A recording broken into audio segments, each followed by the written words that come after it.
নমস্কার, কেমন আছেন সবাই? সোনা অফিসিয়াল 410 একটি ব্লগে আপনাদের সবাইকে জানাই অনেক অনেক স্বাগত। আশা করি আপনারা সবাই ভালো আছেন, সুস্থ আছেন। আজ রবিবার, এখন বাজে প্রায় 9:30। ব্লগটা আমি এখান থেকে স্টার্ট করছি। আজ আবার একাদশী পড়েছে, তাই সকাল সকাল ওকে বলেছি মিষ্টির দোকান থেকে একটু পরোটা এনে দাও, ওটাই খাওয়া দাওয়া করে নেব।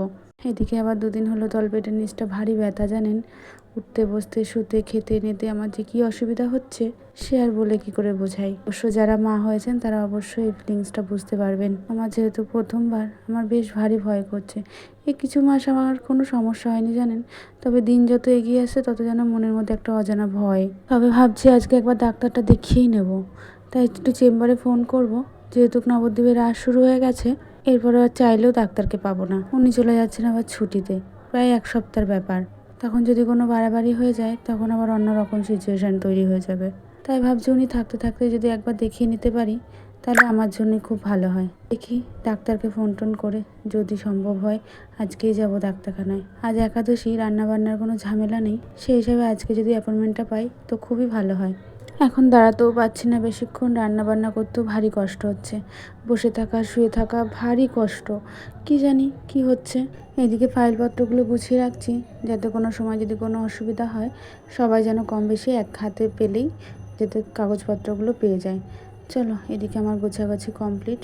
এদিকে দেখে নিলাম যে কাগজপত্রগুলো সব এক জায়গায় আছে কিনা। এবার যাবো রান্নায়। আজকে রান্নার ঝামেলা নেই, আগেই বললাম।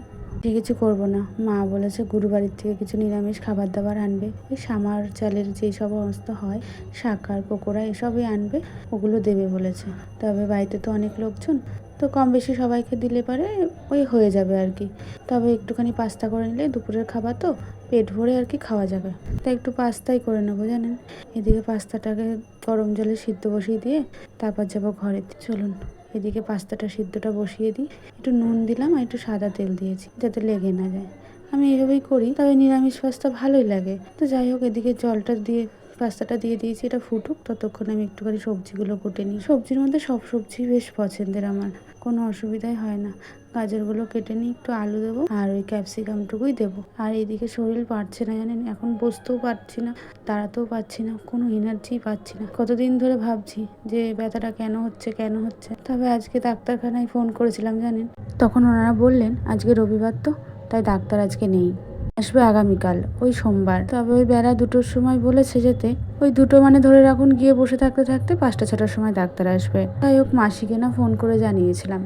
তা মাসি বলেছে হসপিটাল যদি উনি আসেন আমি তোমাকে ফোন করে ডেকে নেবো, তুমি এসো, এখান থেকেই দেখিয়ে নেবো। মাসির জন্য বেশ একটু ভালো হয়, জানেন। মাঝে সাঝে একটুখানি দরকার পড়লে বেশ মাসির কাছে গেলে ডাক্তারটা দেখানো যায়। মাসি আবার জানালেন যে মঙ্গলবার অবধি উনি থাকবেন লাস্ট হসপিটালে, তারপরে উনি 1 সপ্তাহের জন্য আবার চলে যাচ্ছেন। ওটাই হয়ে গেছে ভারী চিন্তার। তো যে করেই হোক সোমবারে আমাকে ডাক্তার দেখাতেই হবে। চলুন, এদিকে আমার পাস্তাটা সেদ্ধ হয়ে গেছে, পাস্তাটা করে নিই। দেখি কালকে কোথায় আগে পাই, যদি চেম্বারে আগে পাই চেম্বারে চলে যাব, আর যদি মাসির ওখানের থেকে ফোন আসে আগে তাহলে মাসির ওখানে চলে যাব। আসলে ডাক্তারের সরকারি হাসপাতালে ডাক্তার তো, উনি আগে হাসপাতালে কাজটা সেরে তারপরে যান চেম্বারে। সে যাই হোক, জানি না, কালকের দিনটা আসুক তারপর দেখব। এদিকে পাস্তাটা আমি করে নিচ্ছি, একটু নুন দিয়েছি আর এর মধ্যে বেশি কিছু দেবো না। তবে পাস্তার মধ্যে একটু ডিম দিলে সে বড্ড ভালো খায়, কিন্তু তাকে যা দেবো তাই করে খাবে। তবে ডিমটা দিলে সে একটু বেশি ভারী পছন্দ করে। একটু দিয়ে দেবো সস আর একটুখানি দিয়ে দেবো জিরের গুঁড়ো। আর লঙ্কাটা কুচায়নি, একেবারে একটুখানি হালকা একটুখানি সামান্য লঙ্কার গুঁড়ো দিয়ে দেবো, তাহলেই ঝালটা হয়ে যাবে। গুরুবাড়ির থেকে বেশ অনেক কিছুই দিয়েছে। চলুন, এবার এদিকে হয়ে গেছে প্রায়, এটা নাড়াচাড়া করলেই হয়ে যাবে। তো একসঙ্গে নিয়ে সেগুলো নিয়ে খেতে বসবো। এদিকে দেখেছেন কত কিছু দিয়েছে। আজকে দুপুরবেলাটা খাওয়া দাওয়াটা ভালোই হবে।